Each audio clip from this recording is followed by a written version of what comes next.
নমস্কার বন্ধুরা। আজ আমার গল্পের লেখক হলেন গজেন্দ্র কুমার মিত্র, যিনি জন্মগ্রহণ করেছিলেন 1908 সালের 11ই নভেম্বর কলকাতায় এবং তার মৃত্যু হয়েছে 1994 সালের 16ই অক্টোবর কলকাতাতেই। তার প্রতি গভীর শ্রদ্ধা নিবেদন করে শুরু করছি আজকের গল্প, তরুণ গুপ্তের বিচিত্র কীর্তিকথা। তরুণ গুপ্ত ঢাকুরিয়ায় মামার বাড়িতে বেড়াইতে গিয়াছিল। তা ওই যে বলে না, ঢেকি স্বর্গে গেলেও ধান বানিতে বাধ্য হয়, আমাদের তরুণেরও তাহাই হইল। বড় মামা সকালে চা খাইতে খাইতে বলিলেন, কি কাণ্ড হয়েছে শুনেছিস? তরুণ তখন দিস্তাখানেক লুচি লইয়া বড় ব্যস্ত। ঘাড় নাড়িয়া জবাব দিল, না। কাল রাত্রে যে গুডস ট্রেনখানা ডায়মন্ড হারবার থেকে কলকাতায় গেল, তার মধ্যে থেকে একখানা গাড়ি চুরি গেছে। কথাটা শুনিয়া ভাগিনেও যতটা আশ্চর্য হইবে মনে করিয়াছিল, ততটা আশ্চর্য কিন্তু হইল না। তবুও কহিল, গাড়ি চুরি গেল কিরকম? কলকাতায় পৌঁছে দেখা গেল মধ্যের একটা ওয়াগান নেই। তাহলে পেছনে ছিল, কিরকম করে খুলে পেছনে রয়ে গেছে। না রে বাপু না, এখানা ঠিক মাঝখানে ছিল। পিছনের গাড়ি যেমন ছিল তেমনই আছে, প্রথমের গাড়িও তাই। মাঝখান থেকে একখানা গাড়ি নেই। এইবার তরুণ সত্যি আশ্চর্য হইল। একটা রকমের চুরির কথা সে শুনিয়াছে, কিন্তু ট্রেন চুরি, এই যে বড় অদ্ভুত ব্যাপার। অবাক হইয়া কহিল, মাঝখান থেকে গেল কিরকম? তার পরের গুলো পৌঁছেছে? হ্যাঁ, তাইতেই এত বেশি অবাক হয়ে গেছে সকলে। গাড়ি সোনারপুর থেকে ছেড়ে একেবারে কলকাতায় গেছে, পথে কোথাও থামেনি। সোনারপুর থেকে যখন ছাড়া হয় তখনও সে গাড়ি দেখা হয়েছে এবং সব গাড়ি গুনে ছাড়া হয়েছে। যেখানে চুরি গেছে তাতে কি ছিল? তা বেশ দামি জিনিসই ছিল। মজিলপুরে চক্রবর্তীরা কংগ্রেস এক্সিবিশনে খানকত গালচে পাঠাচ্ছিল। মোগলদের আমলের গালচে সব, এক একখানার দাম খুব কম করে 8-10 হাজার টাকা হবে। সব শুধু 50,000 টাকার মাল ছিল ওই গাড়িখানা। রেল কোম্পানির কাছে কনসাইনমেন্ট ইনসিওর করা ছিল। যাদবপুর বালিগঞ্জের স্টেশন স্টাফ মাথায় হাত দিয়ে বসেছে। চাকরি নিয়ে টানাটানি বটেই, জেল খাটতে না হয়। তরুণ খাইতে খাইতে উঠিয়া দাঁড়াইল, কহিল, চলুন দেখি, ব্যাপারটা দেখা যাক। মামা হা হা করিয়া উঠিলেন। আহা, খেতে খেতে উঠলে কেন? কি মুশকিল, খাওয়া শেষ করে গেলেই তো হতো। এলি তো এই 2 দিন জিরোতে, তোর এসব গোলমালে কাজ কি বাবু?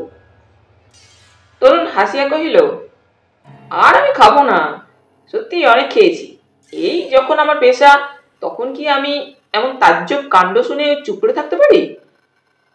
বড় মামা অনিচ্ছা সত্ত্বে উঠিলেন, কহিলেন, কোন দিকে যাবে? চুরি তো বালিগঞ্জের দিকেও হতে পারে।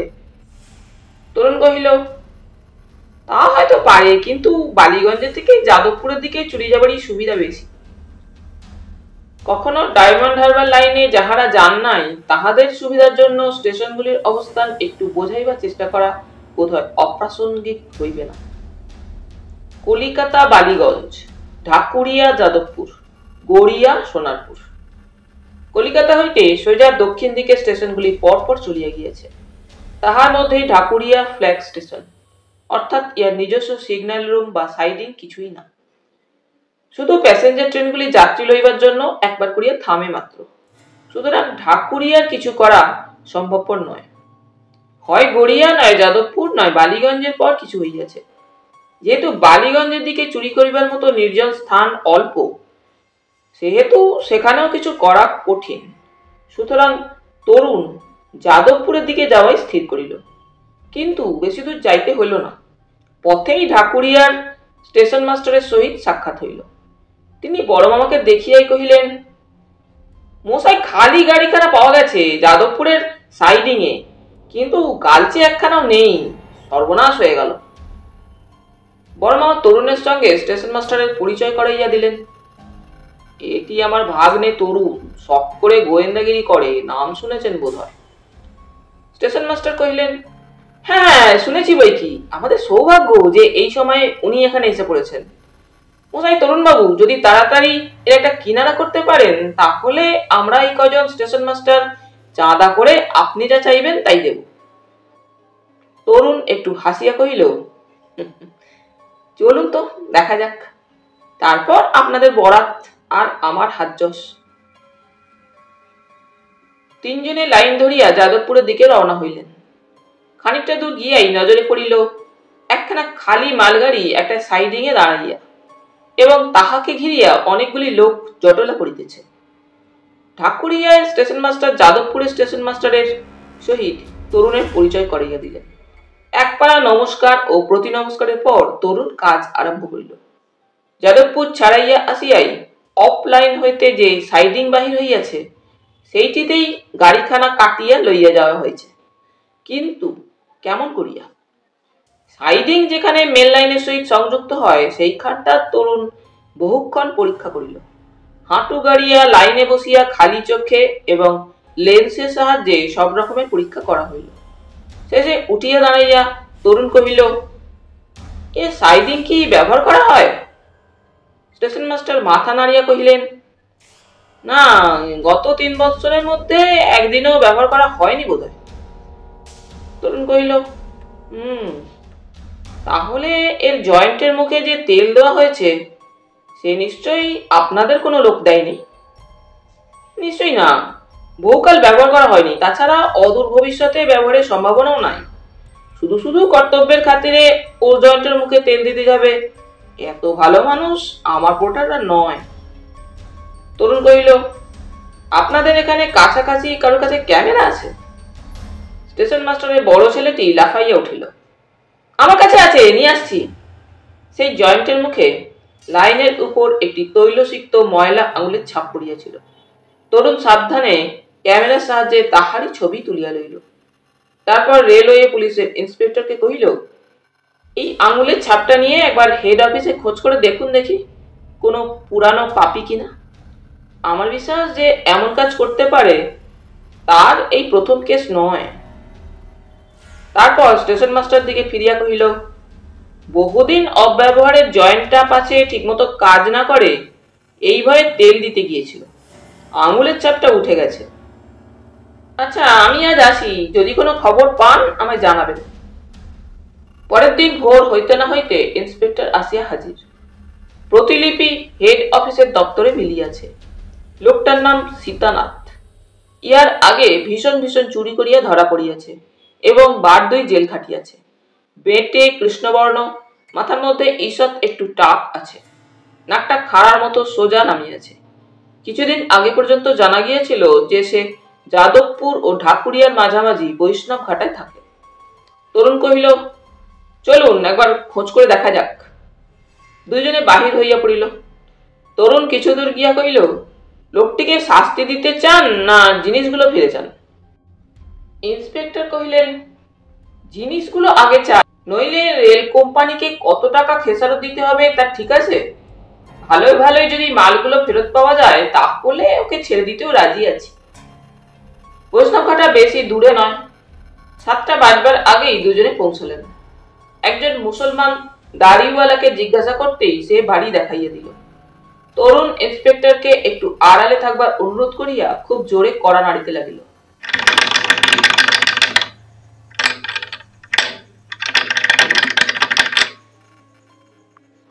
প্রায় মিনিট 5 কড়া নাড়িবার পর ভিতর হইতে মোটা ভারী স্ত্রী কণ্ঠে জবাব আসিল, কে রে? তরুণ কোনো কথা না কহিয়া কড়া নাড়িয়াই চলিল।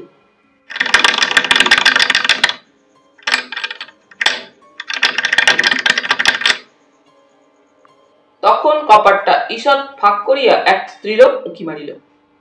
যেমন মোটা তেমনই বেটে এবং তেমনই কালো, তাহার উপর নাকটা থেবড়া, কেশ বিড়াল মাথায় গুটি কতক চুল উপর ঝুটি করিয়া বাঁধা। সে যেন খিচাইয়া মারিতে আসিল। কিরকম লোক তুমি বাছা? খালি কড়া নেড়ে চলেছ, জবাব দাও না কেন? তরুণ সেসব কথা গায়ে না মাখিয়া কহিল, সীতানাথ আছে? স্ত্রীলোকটি যে লাফাইয়া উঠিল, কহিল, আছে, কিন্তু সে কারো সঙ্গে দেখা করে না বলিয়াই সহসা কপাট বন্ধ করিয়া দিতে যাইতেছিল, কিন্তু তরুণ তাহার পূর্বেই ডান পাটা দরজার মধ্যে বাড়াইয়া দিয়েছে, সুতরাং বন্ধ করা গেল না। সে চেঁচাইয়া কহিল, এ কি গো, জোর করে ঢুকবে নাকি? তরুণ ধীর সহে কহিল, এইরকমই তো ইচ্ছে আছে, আসুন ইন্সপেক্টর।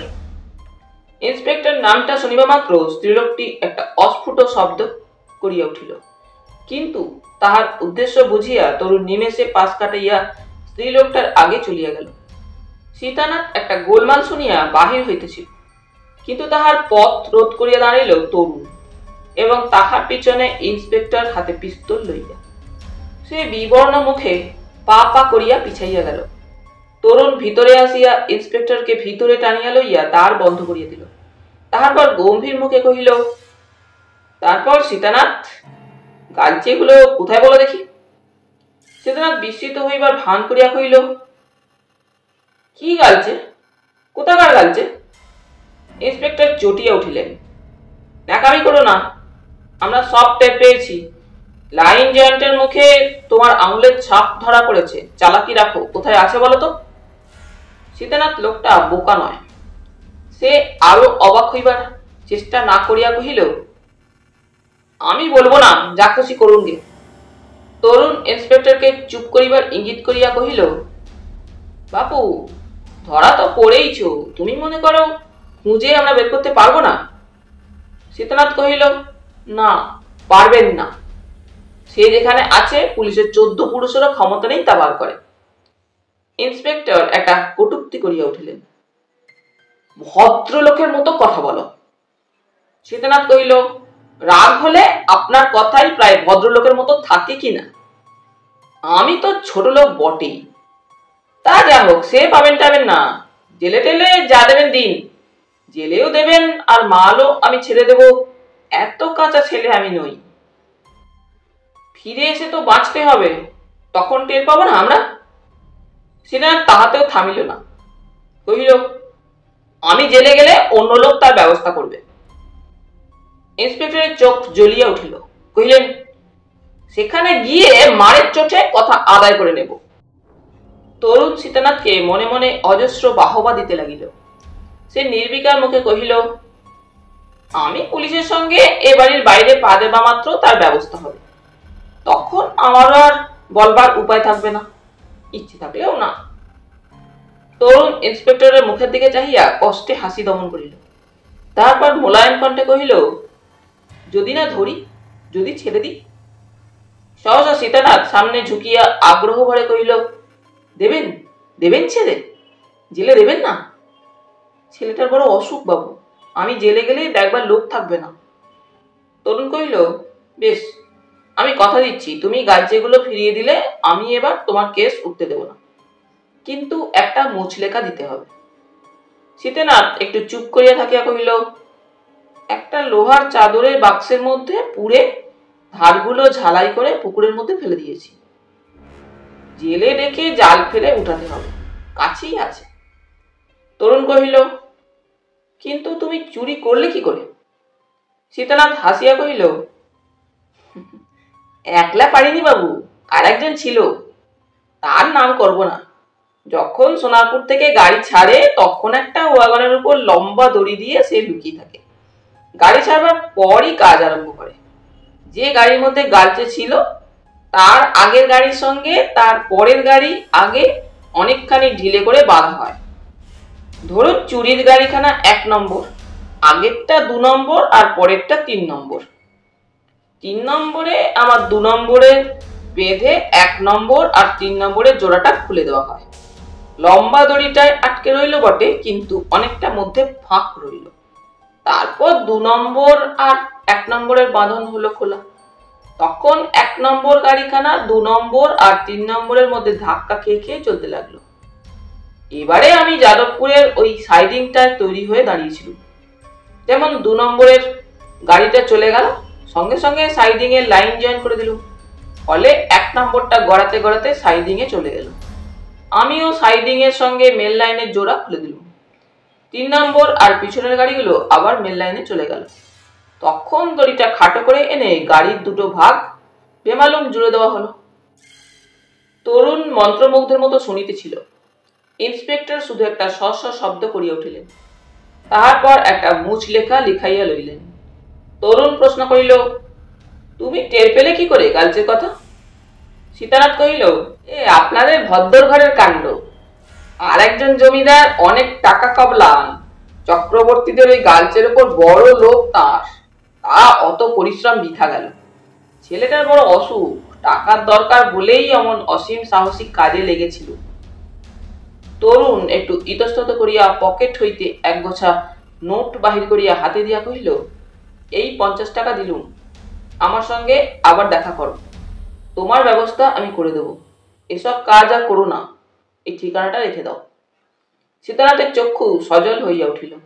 বাহিরে আসিয়া ইন্সপেক্টর কহিলেন, একে তো এমনি ছেড়ে দিলেন, তার উপর আবার টাকা। তরুণ খানিকক্ষণ চুপ করিয়া থাকিয়া কহিল, যার মাথায় অমন চুরির মতলব আসতে পারে, তার পায়ের ধুলো নিতে ইচ্ছা করে, টাকা তো তুচ্ছ কথা।